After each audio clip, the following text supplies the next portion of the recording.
Coding সিস্টেমটা আমাদের কেন প্রয়োজন আমরা দেখি এখান থেকে কি প্রশ্ন আসে সবগুলো নিয়ে আলোচনা করি।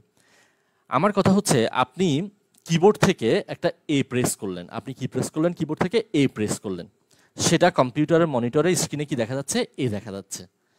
তাহলে এই কাজটা কিভাবে হলো এটা বোঝার জন্য আমাদেরকে কোডিং সিস্টেমটা বুঝতে হবে। আপনি কিবোর্ড থেকে এ প্রেস করছেন, মনিটরে এ দেখতে পাচ্ছেন, তাহলে তো মধ্যবর্তীতে কোনো একটা কাজ হয়েছে, তাই না? একটা সার্কিট ব্যবহৃত হয়েছে এবং তারা বিভিন্ন কাজগুলো করছে। কারণ হচ্ছে যে কম্পিউটার কিন্তু বাইনারি সংখ্যা ছাড়া কোনো কিছু বুঝে না। তাহলে আপনি যদি আপনার ভাষায় কোনো কিছু লিখেন, কম্পিউটার কিন্তু সেটা বুঝবে না। কম্পিউটার কিন্তু কম্পিউটারের ভাষাটাই বুঝবে। তাহলে আমাকে আমার ভাষাটাকে কম্পিউটারের ভাষায় কি করে দিতে হবে, রূপান্তর করে দিতে হবে। তাহলে এখানে যে প্রসেসিংটা ব্যবহৃত হয়, আমাদের কোডিং সিস্টেম কেন দরকার? কারণ মানুষের ভাষায় ব্যবহৃত যে বিভিন্ন বর্ণগুলো আছে, বিভিন্ন অঙ্ক বা ডিজিটগুলো আছে, সংখ্যা, প্রতীক বা বিশেষ যে আমরা যে স্পেশাল ক্যারেক্টারগুলো যদি ব্যবহার করি, যে ব্যবহার করছি ডিজিটাল ডিভাইসে, আমাদেরকে যদি এগুলোকে ডিজিটাল ডিভাইসে উপস্থাপন করতে হয়, আমাদেরকে এগুলো ডিজিটাল ডিভাইসে উপস্থাপনের জন্য বাইনারি বিটের অদ্বিতীয় একটা ইউনিক একটা বিন্যাস আমাদের কি করতে হয়, তৈরি করতে হয়, বা ইউনিক একটা বিন্যাস ব্যবহৃত হয়। এই অদ্বিতীয় বিন্যাসকে বলা হয় হচ্ছে কোড। কারণ আপনি যখন এ লিখবে, কম্পিউটার সেটা তো বুঝবে না, আপনার ভাষা তো কম্পিউটার বুঝবে না। তাহলে এই যে আপনার ভাষাটাকে আপনি আপনার ডিজিটাল ডিভাইসে উপস্থাপন করবেন, সেটার জন্য বাইনারি বিটের একটা কি দরকার, অদ্বিতীয় বিন্যাস দরকার, বা ইউনিক একটা কম্বিনেশন দরকার। এই অদ্বিতীয় বিন্যাসকে বলা হয় হচ্ছে যে কি, কোড। তাহলে এখানে দুইটা লজিক্যাল সার্কিট, এখানে দুইটা সার্কিট কাজ করবে। ওকে, তাহলে এই সার্কিটগুলো কি কাজ করবে, এখানে মাঝখানে যে দুটো সার্কিট কাজ করবে সেগুলো কি কি?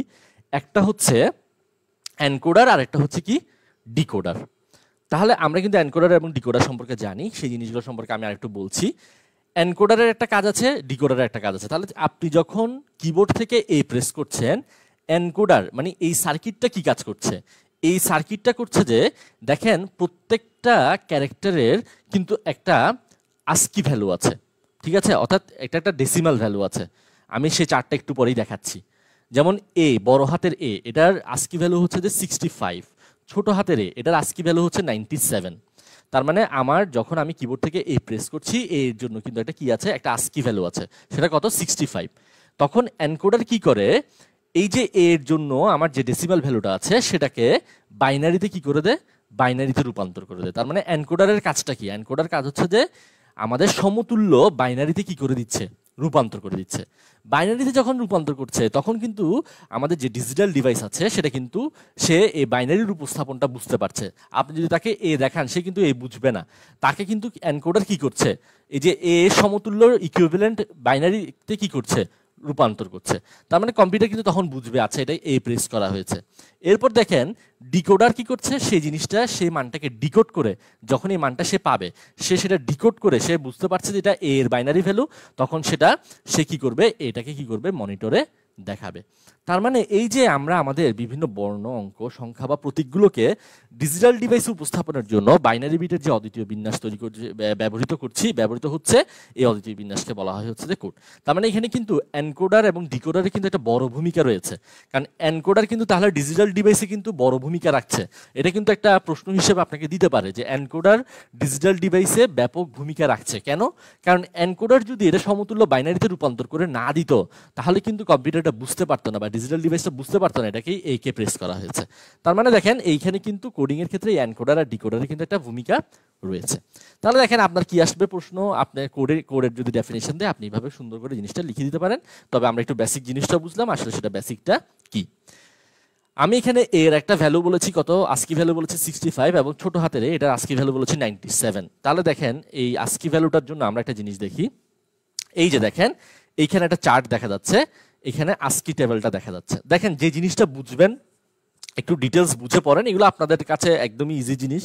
তবে আমার কথা হচ্ছে যে আপনি যেহেতু এই পদে পরীক্ষা দিবেন, এরকম প্রত্যেকটা টপিক একদম ডিটেলস বুঝে বুঝে একটু সুন্দর করে নোট ডাউন করে, ঠিক আছে, একটু পড়েন, তাহলে দেখবেন যে কোনো ব্যাপার না, একদম 80-র উপর একদম ইজিলি পাবেন, ঠিক আছে?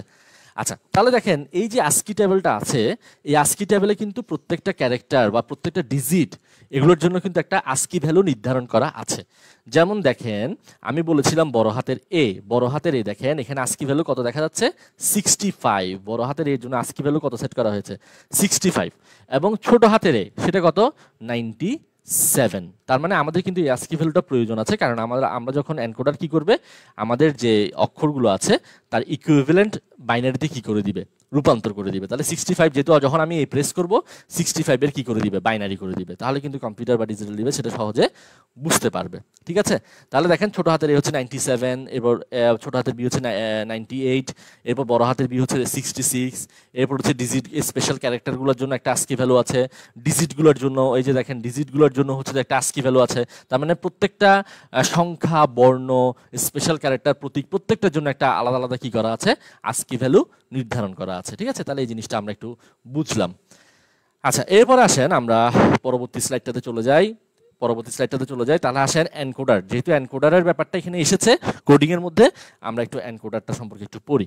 যেমন দেখেন এনকোডার আমি কি বলেছিলাম, এনকোডার হচ্ছে এক ধরনের লজিক সার্কিট যা আমাদের ভাষাকে কম্পিউটারের বোধগম্য ভাষায় কি করে, রূপান্তর করে। আচ্ছা, এখান থেকে দেখেন বিভিন্নভাবে প্রশ্ন আসতে পারে, আমি এই জিনিসটা একটু আরেকটু আলোচনা করি। দেখেন এইখানে কিন্তু আমরা যখন কিবোর্ড থেকে প্রেস করছি, এটা কিন্তু আমাদের মানে মানুষের বোধগম্য ভাষা, সেটাকে কিন্তু মেশিন ভাষায় রূপান্তর করে দিচ্ছে হচ্ছে কি, এনকোডার। তার মানে প্রশ্নটা কিন্তু এইভাবেও দিতে পারে যে মানুষের বোধগম্য ভাষাকে মেশিন ভাষায় রূপান্তর করতে এনকোডার কি ভূমিকা পালন করছে, এইভাবে করেও দিতে পারে, তাই না? বা এটা হচ্ছে যে আপনি দিতে পারেন মানুষের ভাষাটা হচ্ছে কি আনকোডেড ভাষা, এটাতে কোনো কোড করা নাই, আনকোডেড ভাষা। তাহলে এই যখন এনকোডারের ভিতর দিয়ে যাচ্ছে তখন সেটা কোথায় পরিণত হচ্ছে, কোডেড ভাষায় রূপান্তর হচ্ছে। তাহলে আনকোডেড ডাটাকে কোডেড ডাটায় রূপান্তর করে কোন ডিভাইস, এইভাবে করেও কিন্তু প্রশ্ন আসতে পারে। আনকোডেড মানে হচ্ছে মানুষের ভাষাটা, আর কোডেড মানে হচ্ছে যেটা আমি বাইনারিতে রূপান্তর হলো। তার মানে আনকোডেড ডাটাকে কোডেড ডাটায় রূপান্তর করে এই ডিভাইসের নাম কি, সেটাও কিন্তু আসতে পারে। আবার আসতে পারে প্রশ্ন এইভাবে, এনকোডার ডিজিটাল ডিভাইসে ব্যাপক ভূমিকা রাখে, এইভাবে করেও কিন্তু প্রশ্নগুলো আসতে পারে। আচ্ছা, তাহলে আসেন আমরা এই জিনিসটা দেখলাম, আমরা এবার এখানে আসি এনকোডার। আচ্ছা, এনকোডারের আমি ডেফিনেশনটা দিয়ে দিচ্ছি, দেখেন খুব সুন্দর করে স্লাইডের মধ্যে গুছানো আছে। যখন আমাদের এই অধ্যায়টা শেষ হবে তারপর আমি এটা একটা পিডিএফ আমি দিয়ে দিব। তাহলে এনকোডার কি করছে, এনকোডার হচ্ছে এমন এক ধরনের লজিক সার্কিট যা আমাদের ভাষাকে কম্পিউটারের বোধগম্য ভাষায় কি করছে, রূপান্তর করছে। এনকোডার হচ্ছে এমন এক ধরনের লজিক সার্কিট যা আমাদের ভাষাকে অর্থাৎ আনকোডেড ডাটাকে কোডেড ডাটায় কি করছে, রূপান্তর করছে। তারপর আসেন এনকোডারে কি আছে, বিভিন্ন বর্ণ, সংখ্যা এবং বিশেষ চিহ্নসমূহের বাইনারিতে রূপান্তরের প্রয়োজন হয়। আমরা একটু আগেই এই জিনিসটা একটু দেখলাম। এই রূপান্তর প্রক্রিয়াকে বলা হয় এনকোডিং। এর সাহায্যে যে কোনো আলফা নিউমেরিক বর্ণকে BCD code, ASCII code, Unicode ইত্যাদি কোডে কি করা যায়, পরিণত করা যায়। আচ্ছা, এরপর আসেন, আর এই এনকোডারটা আমরা কোথায় ব্যবহার করি, এনকোডারটা বেসিক্যালি আমরা এটি সাধারণত ইনপুট ডিভাইস, বিভিন্ন ইনপুট ডিভাইসগুলোতে ব্যবহৃত হয়, অর্থাৎ কিবোর্ড, মাউস ইত্যাদিতে কিন্তু ব্যবহৃত হয় হচ্ছে যে এনকোডিং করার জন্য। আমাদের এই এনকোডারটা কি হয়, এনকোডার সার্কিটটা বিভিন্ন ইনপুট ডিভাইসে এনকোডিং করার জন্য ব্যবহৃত হয়। ঠিক আছে, আচ্ছা তাহলে দেখেন এনকোডার সম্পর্কে একদম ডিটেলস জিনিসগুলো এখানে দেওয়া আছে। আচ্ছা, এরপর আসেন আমরা দেখি, তাহলে বলা যায় এনকোডার ডিজিটাল ডিভাইসে ব্যাপক ভূমিকা রাখে। তাহলে দেখেন এই যে এটাতে একটা প্রশ্ন বানাতে পারে, আমি একটু আগে আপনাদের সাথে বলছিলাম যে এনকোডার ডিজিটাল ডিভাইসে ব্যাপক ভূমিকা রাখে। এই প্রশ্নটা আপনি আসলে কিভাবে লিখতে পারেন, এই যে দেখেন খুব সুন্দর করে এখানে গুছানো আছে, আপনি এইভাবে করে কিন্তু জিনিসটা ব্যাখ্যা করে দিতে পারেন। আচ্ছা, এরপর আসেন আমরা নেক্সট স্লাইডে যাই। আপনারা অনেকে আমাদের সাথে যুক্ত আছেন, যারা ক্লাস করছেন, আপনাদের যদি কোনো প্রশ্ন থাকে তাহলে সেটা কমেন্ট সেকশনে কমেন্ট করে জানাতে পারেন।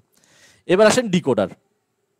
ডিকোডারের কাজ কি, ডিকোডার হচ্ছে একটু আগে আমি বললাম কোডেড ডাটাকে আনকোডেড ডাটায় কি করে, রূপান্তর করে। তাহলে আনকোডেড ডাটাকে কোডেড ডাটায় রূপান্তর করে হচ্ছে যে এনকোডার, আর কোডেড ডাটাকে আনকোডেড ডাটায় রূপান্তর করে হচ্ছে যে ডিকোডার।